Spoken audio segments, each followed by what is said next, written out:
my name is Miriam Slim with the Runner's Mechanic Physical Therapy Clinic, and today I wanted to show you a quick exercise that I think is one of the largest missing exercises from a lot of runners' programs, with the exception that this is one of the most injured parts of the body when we come to running injuries. I wrote an article for Glory Hound Events about different ways to start back at training with trying to avoid injury, and this was the part on strength training from last week. One thing I'd love for runners to start integrating into their program is isolated calf strengthening. When you think about the calf, we know it's a huge powerhouse, both with running uphill, and with speed work. But when you look at people's programs, we find little to no calf work. When we look at injury rates, we have very high injury rates, especially when we come into the masters population, plantar fasciitis, Achilles tendinopathy, and calf strains.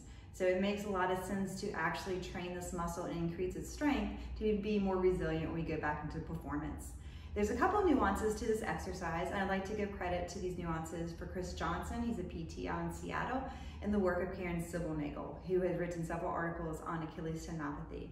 One nice thing to have is a metronome app. You can put it on your phone. You can have little clip-on metronomes like this if you play music at home. But I set it at 30 beats per minute.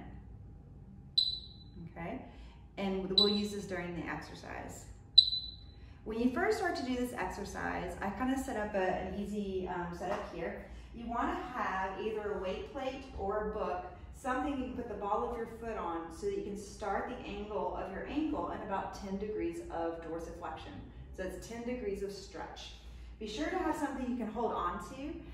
This isn't meant to be a balance exercise, and we want to put 2 fingertips on something solid so that you don't have to work on your balance during your strength training, okay?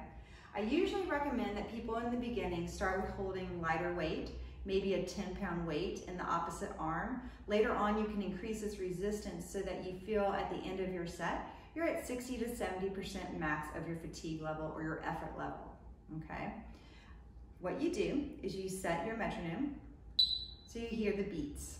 I usually recommend starting with 15 repetitions to start.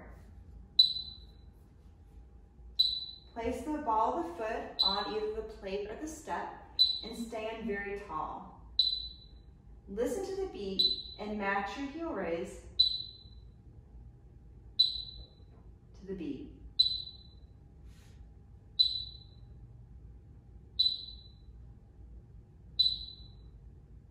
Make sure that your movement is completely vertical.